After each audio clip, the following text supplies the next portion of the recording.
एक बार भगवान बुद्ध जेतवन विहार में रह रहे थे। भिक्षु चक्षुपाल भगवान से मिलने के लिए आए थे। उनके आगमन के साथ उनकी दिनचर्या, व्यवहार और गुणों की चर्चा भी हुई। भिक्षु चक्षुपाल अंधे थे। एक दिन विहार के कुछ भिक्षुओं ने कुछ मरे हुए कीड़ों को चक्षुपाल की कुटी के बाहर पाया और उन्होंने चक्षुपाल की निंदा करनी शुरू कर दी कि उन्होंने इन जीवित प्राणियों की हत्या की। भगवान बुद्ध ने निंदा कर रहे उन भिक्षुओं को बुलाया और पूछा कि क्या तुमने भिक्षु को कीड़े मारते हुए देखा है? उन्होंने उत्तर दिया, नहीं।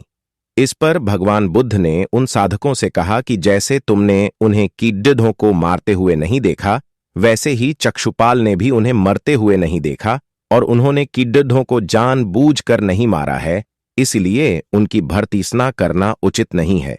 भिक्षुओं ने इसके बाद पूछा कि चक्षुपाल अंधे क्यों हैं? उन्होंने इस जन्म में अथवा पिछले जन्म में क्या पाप किए? भगवान बुद्ध ने चक्षुपाल के बारे में कहा कि वे पूर्व जन्म में एक चिकित्सक थे। एक अंधी स्त्री ने उनसे वादा किया था कि यदि वे उसकी आंखें ठीक कर देंगे तो वह और उसका परिवार उनके दास बन जाएंगे। स्त्री की आंखें ठीक हो गईं, पर उसने दासी बनने के भय से यह मानने से इनकार कर दिया। चिकित्सक को तो पता था कि उस स्त्री की आंखें ठीक हो गई हैं, वह झूठ बोल रही है। उसे सबक सिखाने के लिए या बदला लेने के लिए चक्षुपाल ने दूसरी दवा दी। उस दवा से महिला फिर अंधी हो गई। वह कितना ही रोई पीटी, लेकिन चक्षुपाल जरा भी नहीं पसीजा। इस पाप के फलस्वरूप अगले जन्म में चिकित्सक को अंधा बनना पड़ा। एक बार भगवान बुद्ध अपने अनुयायियों के साथ किसी गांव में उपदेश देने जा रहे थे। उस गांव से पूर्व ही मार्ग में उन लोगों को जगह जगह बहुत सारे गड्ढे खुदे हुए मिले। बुद्ध के एक शिष्य ने उन गड्ढों को देखकर जिज्ञासा प्रकट की, आखिर इस तरह गड्ढे का खुदे होने का तात्पर्य क्या है? बुद्ध बोले, पानी की तलाश में किसी व्यक्ति ने इतने गड्ढे खोदे हैं। यदि वह धैर्यपूर्वक एक ही स्थान पर गड्ढे खोदता तो उसे पानी अवश्य मिल जाता, पर वह थोड़ी देर गड्ढा खोदता और पानी न मिलने पर दूसरा गड्ढा खोदना शुरू कर देता। व्यक्ति को परिश्रम करने के साथ धैर्य भी रखना चाहिए। एक बार भगवान बुद्ध भिक्षा के लिए एक किसान के यहां पहुंचे। तथागत को भिक्षा के लिए आया देखकर किसान उपेक्षा से बोला, श्रमण, मैं हल जोतता हूं और तब खाता हूं।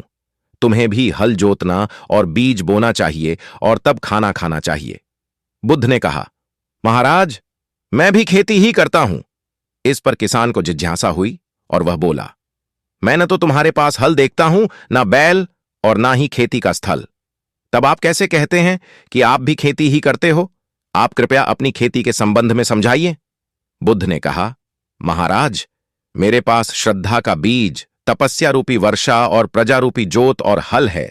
पाप भीरुता का दंड है, विचार रूपी रस्सी है, स्मृति और जागरूकता रूपी हल की फाल और पेनी है। मैं वचन और कर्म में संयत रहता हूं। मैं अपनी इस खेती को बेकार घास से मुक्त रखता हूं और आनंद की फसल काट लेने तक प्रयत्नशील रहने वाला हूं। अप्रमाद मेरा बैल है जो बाधाएं देखकर भी पीछे मुंह नहीं मोड़ता है। वह मुझे सीधा शांति धाम तक ले जाता है। इस प्रकार मैं अमृत की खेती करता हूं। भगवान बुद्ध का जब पाटलिपुत्र में शुभागमन हुआ तो हर व्यक्ति अपनी अपनी सांपत्तिक स्थिति के अनुसार उन्हें उपहार देने की योजना बनाने लगा। राजा बिंबिसार ने भी कीमती हीरे, मोती और रत्न उन्हें पेश किए। बुद्धदेव ने सबको एक हाथ से सहर्ष स्वीकार किया। इसके बाद मंत्रियों, सेठों, साहूकारों ने अपने अपने उपहार उन्हें अर्पित किए और बुद्धदेव ने उन सबको एक हाथ से स्वीकार कर लिया। इतने में एक बुढ़िया लाठी टेकते वहां आई। बुद्धदेव को प्रणाम कर वह बोली, भगवन, जिस समय आपके आने का समाचार मुझे मिला उस समय मैं यह अनार खा रही थी। मेरे पास कोई दूसरी चीज न होने के कारण मैं इस अधखाए फल को ही ले आई हूं। यदि आप मेरी इस तुच्छ भेंट स्वीकार करें तो मैं अहोभाग्य समझूंगी। भगवान बुद्ध ने दोनों हाथ सामने कर वह फल ग्रहण किया। राजा बिंबिसार ने जब यह देखा तो उन्होंने बुद्ध देव से कहा, भगवन, क्षमा करें, एक प्रश्न पूछना चाहता हूं। हम सब ने आपको कीमती और बड्ढे बड्ढे उपहार दिए जिन्हें आपने एक हाथ से ग्रहण किया, लेकिन इस बुढ़िया द्वारा दिए गए छोटे एवं झूठे फल को आपने दोनों हाथों से ग्रहण किया। ऐसा क्यों? यह सुन बुद्धदेव मुस्कुराए और बोले, राजन, आप सबने अवश्य बहुमूल्य उपहार दिए हैं, किंतु यह सब आपकी संपत्ति का 10वां हिस्सा भी नहीं है।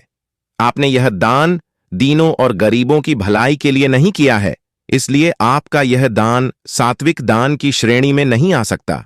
इसके विपरीत इस बुढ़िया ने अपने मुंह का कौर ही मुझे दे डाला है।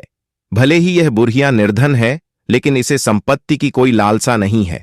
यही कारण है कि इसका दान मैंने खुले हृदय से दोनों हाथों से स्वीकार किया है।